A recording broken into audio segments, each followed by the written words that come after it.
आओ राहुल। ये किसकी आवाज है और मैं कहाँ पे हूँ? राहुल, तुम्हारा अब मौत हो चुका है। तुम अब भुवन लोक में आ चुके हो। कर्म के हिसाब से तुम्हें यहाँ से अब यमलोक भेजा जाएगा। ये बात सुनकर राहुल की आत्मा बेचैन हो जाता है और बोलता है, प्रभु, मुझे माफ कर दीजिए। मैं यमलोक जाना नहीं चाहता हूँ। मैं पृथ्वी लोक पर अपनी पत्नी और बेटी के साथ खुशी से रहना चाहता हूँ। परंतु ये कैसे संभव है? उन दोनों का तो मौत हो चुका है और ये सब तुम्हारे कारण हुआ है। हे भगवान, मैं अपनी जिंदगी में बहुत बुरा काम किया हूँ। मैं अपनी पत्नी और बेटी को बहुत दुख दिया हूँ। इसके लिए मैं पश्चाताप कर रहा हूँ।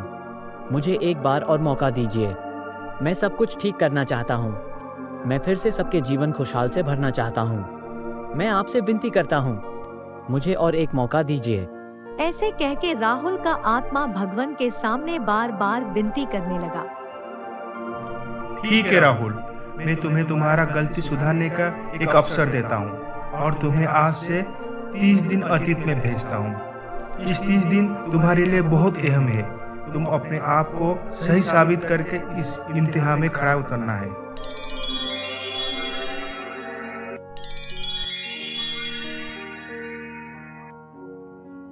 उसके बाद राहुल घर के अंदर जाता है। ही उसको 30 दिन बाद की बात याद आ गया, जिस दिन उसकी पत्नी और बेटी जल कर मरे थे। सब कुछ ठीक कर दूंगा।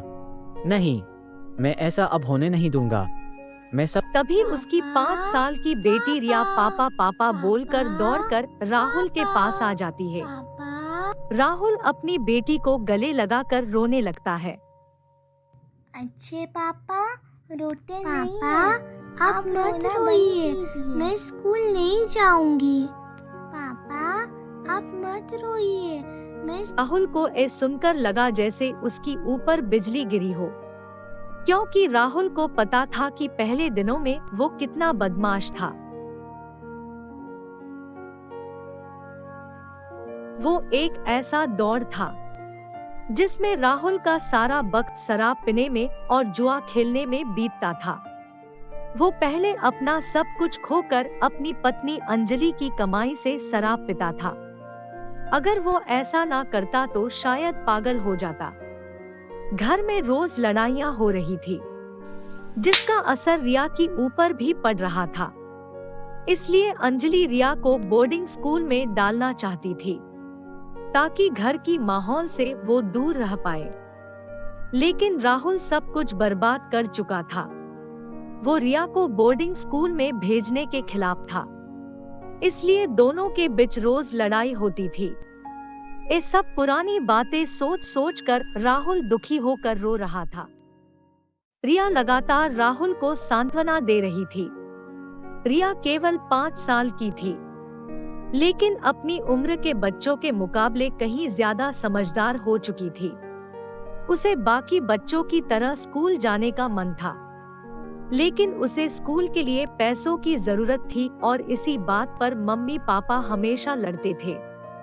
इसलिए भले ही वो स्कूल जाना चाहती थी, फिर भी चुप रहती थी और इस बारे में कुछ भी नहीं कहती थी, क्योंकि वो नहीं चाहती थी कि उसके मम्मी पापा उसकी वजह से फिर से लड़ाई करें। 5 साल की बच्ची के लिए ये सब बर्दाश्त कर पाना मुश्किल था। राहुल ने अपने आंसू पोंछते हुए अपनी बेटी को उठाया। मैं आपसे वादा करता हूँ कि मैं कड़ी मेहनत करूंगा और कल आपको स्कूल ले जाऊंगा। ठीक है ना बेटा? सच में? आप मुझे स्कूल लेकर जाओगे? एकदम से रिया की आंखें चमक उठी। लेकिन पापा, हमारे पास तो पैसे नहीं है। आप और मम्मी फिर से झगड़ा तो नहीं करोगे ना? नहीं रिया बेटा, मैं अब आपकी मम्मी से कभी झगड़ा नहीं करूँगा। ये सुनते ही रिया का खुशी का ठिकाना नहीं रहा। वो नाचने लगी। तभी अंजलि ऑफिस से घर आती है। अंजलि भले ही 25-26 साल की थी, लेकिन जिम्मेदारियों के बोझ से वह काफी उम्र की लगने लगी थी। उसकी चेहरे से वह सख्त मिजाज और डोमिनेटिंग लग रही थी, लेकिन इन सब के बावजूद उसकी खूबसूरती में कोई कमी नहीं आई थी। उसे देखकर राहुल थोड़ा हिचकिचा गया। रिया खुशी से बोली, मम्मी। और दौड़कर अंजलि की पास गई। अंजलि प्यार से उसकी सर पर हाथ रख दी। माँ बेटी को इतनी प्यार से मिलता देखकर राहुल को गिल्टी हो रहा था। अंजलि की चेहरे पर राहुल के लिए कोई भाव नहीं था। उसकी नफरत अब निराशा में बदल चुकी थी। अब वो राहुल की तरफ देखना भी नहीं चाहती थी।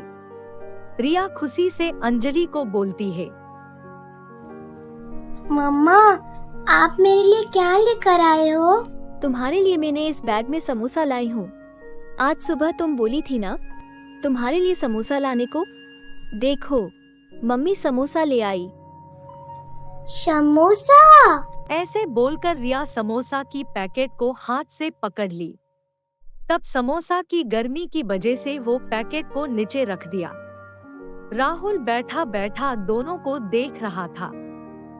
मेरी बच्ची जो एक समोसा पैकेट की गर्मी को बर्दाश्त कर नहीं पा रही है, वो आग से जलकर मरी। ऐसे सोचकर वो और भी दुखी हो जाता है। तब रिया मुस्कुराकर राहुल की तरफ देखकर बोली, पापा, मम्मा समोसा लाई है, चलो मिलकर खाते हैं। राहुल अपनी पत्नी और बेटी को देखकर बहुत खुश हो रहा था। वो अंजलि को अपने किए हुए सारे गलती के लिए माफी भी मांगना चाहता था, लेकिन अंजलि की आंखों में अपने लिए नफरत देखकर उसका दिल बैठ गया। फिर भी वो हिम्मत करके उसके पास गया और बोला, अंजलि, मैंने तुम दोनों को बहुत तकलीफ दिया है, मुझे माफ कर दो। मैं वादा करता हूँ मैं सुधरने की पूरी कोशिश करूंगा। आज से मैं तुम्हें शिकायत का कोई मौका नहीं दूंगा। तुम कभी खुद को अकेली मत समझना। मैं हमेशा तुम्हारी दुख में और सुख में साथ दूंगा। लेकिन अंजलि को कोई फर्क ही नहीं पड़ा।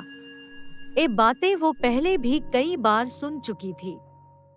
अब आगे क्या होने वाला है जानने के लिए देखिए हमारा अगला एपिसोड।